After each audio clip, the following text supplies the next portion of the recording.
And along with the fun, of course, safety is a big topic for the Independence Day weekend. And while many may be thinking of putting on their own show this weekend, remember this: setting off fireworks in Knoxville and Knox County is illegal.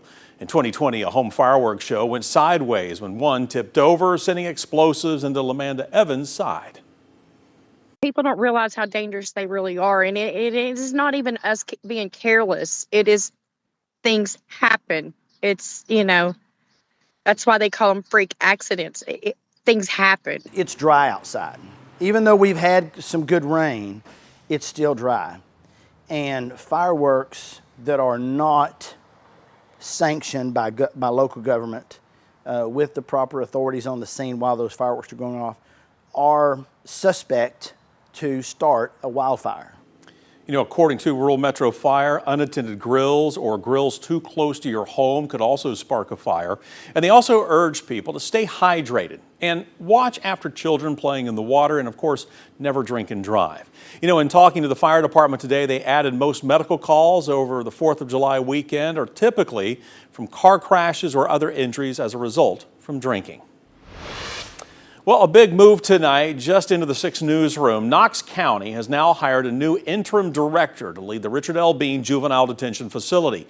Brian Bivens, he's a former Knox County Sheriff's Office chief. Now, we've interviewed him before during his time leading the Knox County Adult Detention Facility. Mayor Glenn Jacobs' office confirming that Bivens was hired as of today. Now, also tonight, we are hearing from Knox County Commissioner Larson Jay about what comes next for the center. Jay is one of 5 commissioners selected as a new board member for the facility. It was one of the changes voted on last week when Commission also decided to give reins to the Knox County Sheriff's Office. Now, this board is temporary, helping to transition from the old system. Looking down the road, Jay wants to see fewer commissioners on the board and more outside experts, including those who work in mental health and juvenile services.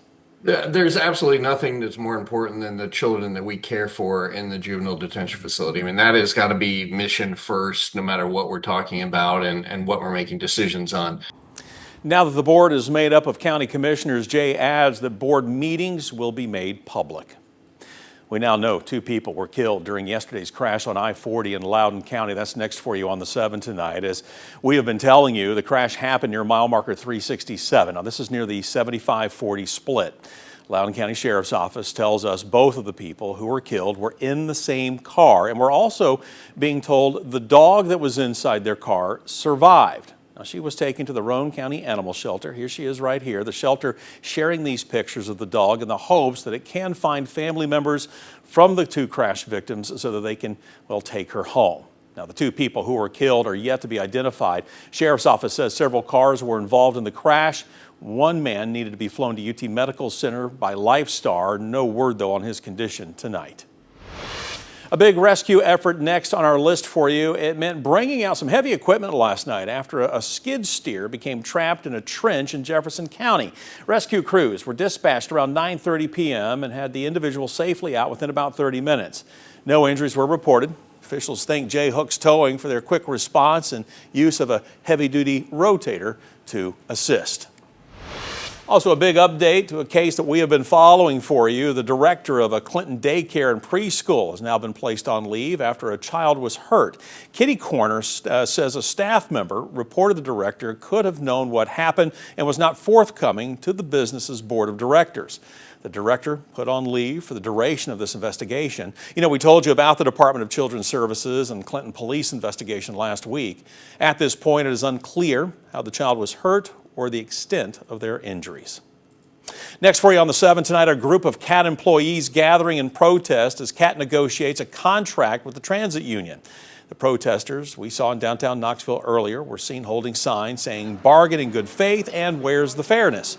A union organizer we met with says he believes demonstrating like this is necessary. We're here to say enough is enough. These men and women deserve fairness. That's all we're asking for, fairness. Bus drivers, the folks who make our public transit run every day, they deserve fair negotiations, and I'm here to support them, and hopefully management will respond and give them the fair contract that they're seeking. 6 News also reached out to CAT for its side of the story. In a statement, CAT saying it is, quote, making positive progress towards an agreement. There is no current disruption to our services while we work towards a resolution, end quote. Big changes coming out of Washington affecting our area tonight. President Trump has now nominated 4 people to serve on TVA's board of directors. Lee Beeman, Jeff Haygood, and Mitch Graves are from Tennessee. Randall Jones is from Alabama. If confirmed by the Senate, the new appointments would restore a quorum to the TVA board. Now, the TVA board has been without a quorum since April, when then board chair Joe Rich was fired. The president has fired a total of 3 TVA board members this year.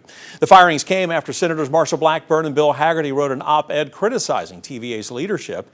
In a new joint statement, Blackburn and Hagerty say these new nominees will, quote, help achieve America's nuclear renaissance, end quote.